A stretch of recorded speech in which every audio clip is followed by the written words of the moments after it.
C'est une petite tête de grenouille qu'on avait très hâte de revoir sur nos routes. On teste aujourd'hui la nouvelle Renault Twingo dans ce nouveau numéro d'En route pour demain. En route pour demain.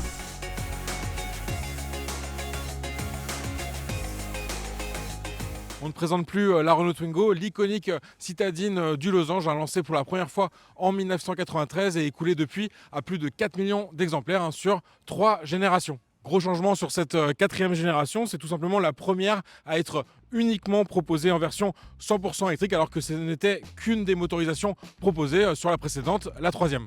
Et pour faire passer la pilule, Renault a justement choisi de reprendre le dessin de la première génération, la plus populaire, avec cette tête de grenouille qu'on retrouve ici en version modernisée. Une première génération vendue entre 1993 et 2007 en Europe et qu'on croise encore beaucoup au quotidien dans les villes de France. De quoi aussi compléter cette nouvelle gamme 100% électrique du losange qui surfe sur la nostalgie des anciennes gloires du passé après les R5 et R4. Côté design, on va donc logiquement retrouver pas mal de références à cette Twingo première du nom, principalement au niveau de la face avant, donc déjà avec des feux full LED bien sûr pour le côté moderne, ce que n'avait pas la première génération, avec des phares qui ont été réduits finalement à une fine bande juste au-dessus des clignotants. Entre ces deux blocs optiques, on va retrouver une évocation de la calandre qui faisait tout le sourire finalement de la face avant de cette première Twingo, et puis également en partie supérieure, même chose, des faux aérateurs qui en fait aujourd'hui servent à remplir le liquide lave-glace. En revanche, plus de vrais pare-chocs à l'avant comme à l'arrière, on va simplement avoir ces blocs de protection plastique. On passe maintenant de profil pour constater que cette nouvelle Twingo, elle a bien grandi. Elle fait 3,79 m de longueur, c'est 17 cm de plus que la 3e et donc précédente génération, et puis même 36 cm de plus que la Twingo première du nom. Bon, le principal avantage de cet agrandissement, c'est qu'on bénéficie bien de portières pour accéder aux places arrière. On reconnaît bien la silhouette de la Twingo, notamment avec cette forme oblongue des vitres arrière. En revanche, pas de poignée de portière demi-lune, comme c'était le cas à la fois sur la Twingo de première génération, mais également sur le concept car qui préfigurait cette Twingo 4 avec aussi ce joli vert absolu de notre modèle d'essai. Un modèle d'essai qui dispose des jantes 18 pouces, donc c'est assez énorme quand même sur une Twingo, et sinon de série, on disposera d'enjoliveurs 16 pouces. L'arrière du véhicule fait beaucoup plus futuriste avec cette lunette en plastique noir qui va favoriser l'aérodynamisme, tout comme les petites oreilles, les petites ailettes qu'on retrouve juste au-dessus des feux arrière. Des feux arrière qui incluent dans cet espace assez réduit à la fois les clignotants, les feux de recul, le feu anti-brouillard et également le feu stop. Et on retrouve aussi le logo Twingo écrit en toutes lettres avec cet alphabet créé spécialement pour ce modèle. Un coffre qui dispose d'un volume variable entre 260 et 360 litres. Tout ça grâce aux 2 sièges arrière indépendants qui vont pouvoir coulisser sur 17 cm. Et donc ça, c'est plutôt bien vu de pouvoir ajuster comme ça l'espace qu'on va pouvoir dédier aux passagers arrière ou à contrario gagner en volume de coffre. La Twingo, dans son histoire, elle a toujours revendiqué ce côté mini monospace, c'est-à-dire une citadine, mais qui est capable d'être assez polyvalente pour à la fois transporter des passagers ou quelques bagages. Un coffre qui dispose d'une double ouverture pour accéder à ce qui se trouve sous le plancher, donc ça c'est plutôt astucieux.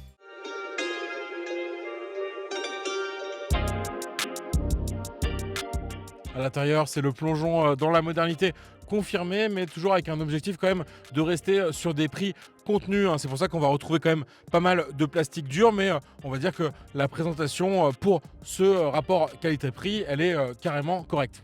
Alors on a quand même moins de références comme ça à la Twingo de première génération, mais on va quand même retrouver des rappels de notre couleur carrosserie ici. Et puis au niveau des portières, tout simplement c'est comme la carrosserie, et ça c'était déjà présent sur la Twingo de première génération. L'autre référence, sinon, elle va se situer au niveau du bouton des warnings qu'on avait au niveau supérieur de la planche de bord, un peu comme un buzzer. Et ici, il est plutôt en position frontale et Renault l'appelle le nez de clown.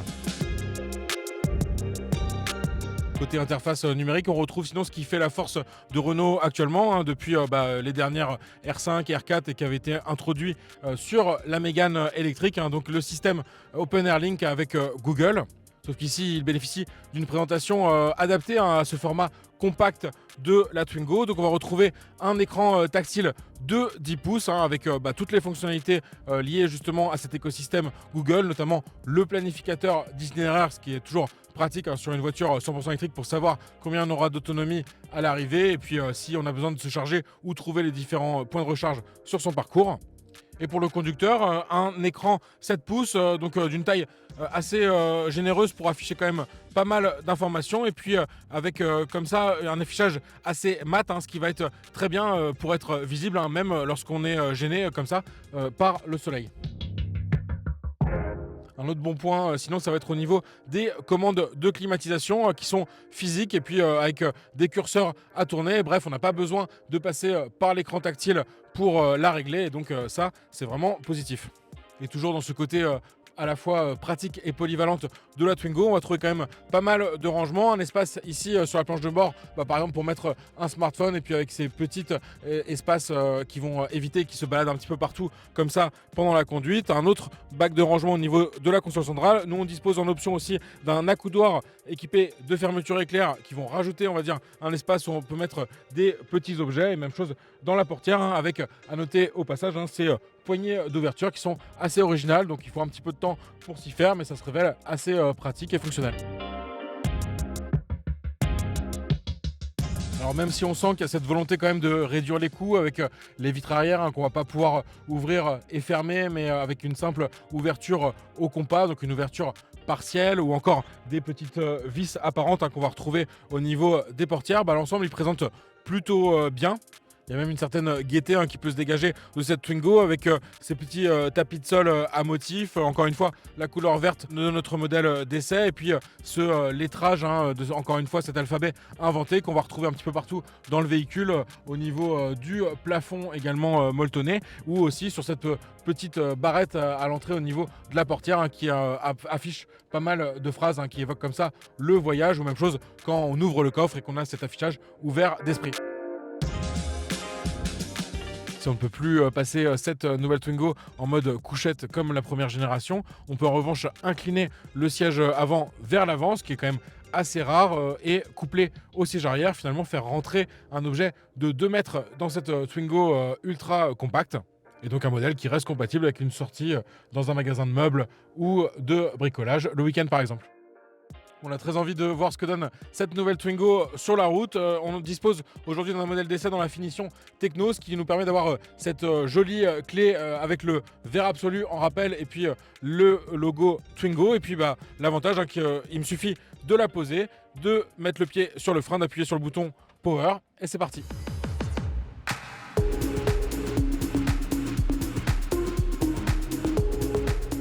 Ça fait maintenant 70 km qu'on roule sur les petites routes de l'île d'Ibiza. Donc ça c'est parfait en fait pour tester cette nouvelle Twingo dans différentes situations du roulage en ville, mais aussi sur des voies rapides à vitesse relativement limitée. On a eu jusqu'à présent uniquement des routes à 80 km/h de vitesse maximum. Avec un diamètre de braquage sous les 10 mètres, cette Renault Twingo reste avant tout agile, une qualité qu'on lui connaît depuis la première génération et qui lui permet de rester agile, notamment sur la circulation urbaine.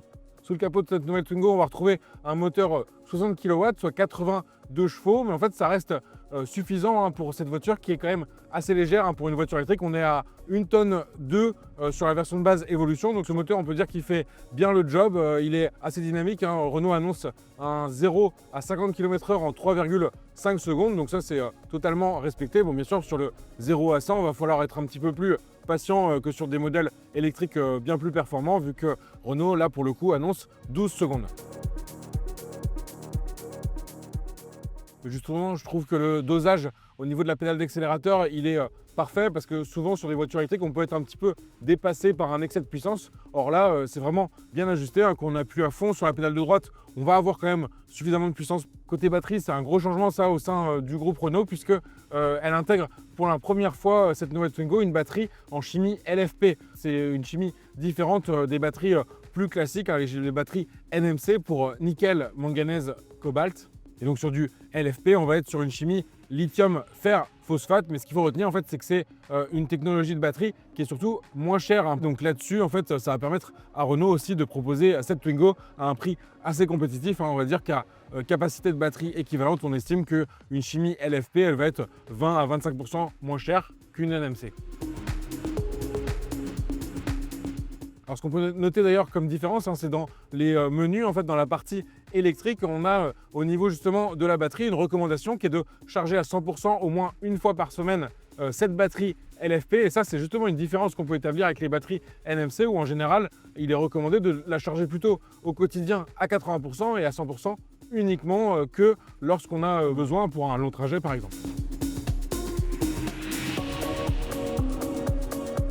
Cette nouvelle Twingo, elle propose uniquement de série de la recharge 6,6 kW en courant alternatif. Et donc ça va être assez lent, hein, pour recharger complètement le véhicule. Il faut compter un peu plus de 4 heures. Mais on va dire que ça peut coller quand même à la plupart des usages. On rappelle que cette batterie LFP 27,5 kWh, elle permet sur le papier de faire 260 km sur une seule charge.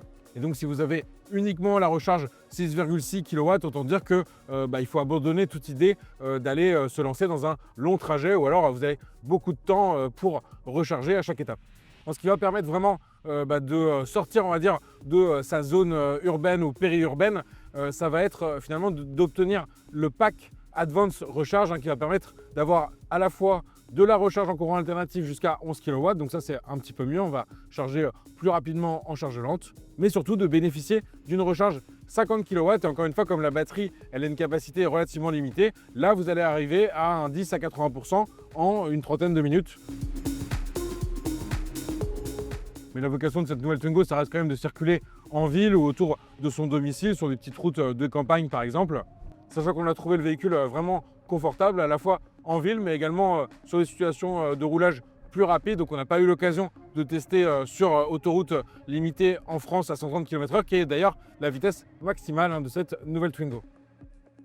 En ville et en situation de vitesse assez basse, cette Twingo elle va être particulièrement agréable à conduire parce que vous allez pouvoir ajuster le freinage régénératif avec des palettes au volant.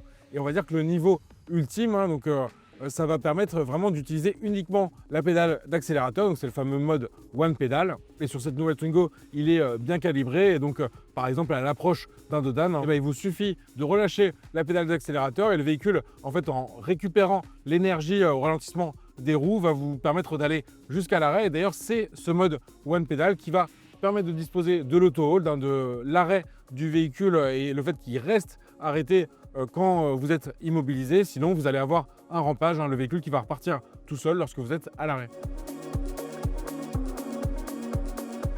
Alors côté conso, qu'est-ce que ça donne cette nouvelle Twingo? Bon, c'est toujours dur de se rendre compte, surtout sur un parcours comme ça qui est assez spécifique à notre essai presse sur l'île d'Ibiza. Mais là, on est à peu près sous les 13 kWh au 100.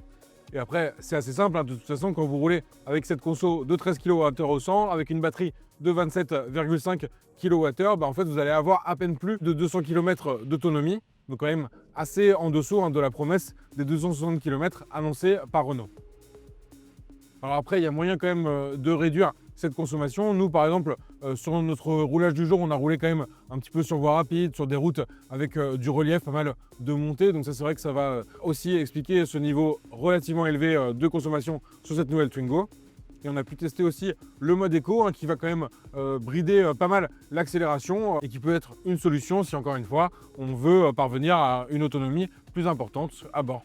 Un mode éco qui s'active d'ailleurs avec un petit bouton à gauche du volant et puis un petit logo, c'est tout bête, mais avec une petite fleur autour du haut de Eco. Et donc ça contribue aussi visuellement à rendre cette nouvelle Twingo très agréable. Même chose, on va avoir une petite planète sur laquelle en fait va être affichée la distance depuis laquelle vous roulez. Et donc ça contribue vraiment au côté fun et plaisant de cette voiture. Une voiture qui bénéficie aussi d'équipements assez modernes pour une petite citadine. Alors déjà, le bon point assez classique sur les derniers modèles de Renault, c'est le fameux bouton My Safety Perso. Donc même chose à côté du bouton Eco, on va le retrouver. Et là, en 2 clics, vous désactivez les 2 alertes obligatoires depuis la fameuse norme européenne GSR2, c'est-à-dire l'alerte de vitesse et l'alerte de franchissement de ligne. Mais le plus impressionnant sur un aussi petit modèle, ça va être sûrement de proposer un régulateur adaptatif avec notre finition haut de gamme techno. Et ça va être pour moi clairement une bonne raison d'opter pour cette finition, sachant qu'ils apportent aussi les sièges chauffants à l'avant. Cette nouvelle Twingo se montre donc convaincante en ramenant l'esprit jovial de la première génération tout en réussissant à ce bond dans la modernité. On rappelle que Renault veut proposer surtout ce modèle à des prix abordables, ce qui est un peu le problème des voitures électriques actuellement et puis depuis plusieurs années. Donc on rappelle cette conception démarrée en France, mais avec un développement final du véhicule en Chine en seulement 2 ans, ce qui est un temps très rapide pour finir comme ça le développement d'un véhicule. Et c'est d'ailleurs ce qui explique certains choix, comme celui de cette technologie de batterie LFP. La production sera assurée à l'usine de Novo Mesto en Slovénie, un assemblage en Europe qui garantit à cette nouvelle Twingo de bénéficier en France du bonus écologique qu'on appelle désormais prime coup de pouce. Résultat, le prix de départ de cette nouvelle Twingo en finition de base Evolution, qui est facturé 19 500 €, il peut ainsi retomber à 15 870 € sans condition de revenu. Pour 1 600 € de plus, la finition techno permet de disposer du système Google intégré. Alors pour être clair, on a bien l'écran tactile de 10 pouces à bord dans la finition Evolution, mais on aura simplement la réplication du smartphone Android Auto ou CarPlay. Et en bonus sur cette finition techno, on aura quand même la caméra de recul, les palettes au volant avec le précieux système One Pedal qui permet d'avoir aussi l'auto hold. Et on rappelle l'importance aussi du pack Advanced Charge qui peut s'appliquer à la fois sur la finition Evolution et la finition techno à 500 € pour disposer de la charge rapide. Tarif final de notre modèle d'essai qui comprend en outre quelques options supplémentaires, 20 355 €, toujours en prenant en compte cette aide minimale chez Renault actuellement de 3 620 €. Un tarif déjà inférieur à la précédente Twingo électrique qui était donc plus cher tout en offrant bien moins d'autonomie. Et ce sont surtout des prix qui se révèlent assez compétitifs par rapport à ses principales concurrentes. Donc on peut citer notamment une Fiat 500e qui sera plus chère, une Citroën C3 qui est quand même plus basique, et puis sinon 2 voitures chinoises qui elles ne peuvent pas bénéficier du bonus écologique, la Leapmotor T03 et la BYD Dolphin Surf. Alors bien sûr, BYD envisage de produire sa petite citadine en Europe, ce qui pourrait aussi changer la donne, mais Renault pourrait aussi localiser prochainement l'assemblage des batteries en Europe, ce qui lui permettra de bénéficier d'une aide supplémentaire. Merci à tous de nous avoir suivis. Merci à Erwan Morvan d'avoir réalisé cette émission. Et puis je vous dis à bientôt pour un nouveau numéro d'En route pour demain. Et je rappelle qu'on est à suivre sur la chaîne Tech & Co et également sur le site de BFM Business ou la chaîne YouTube BFM Tech.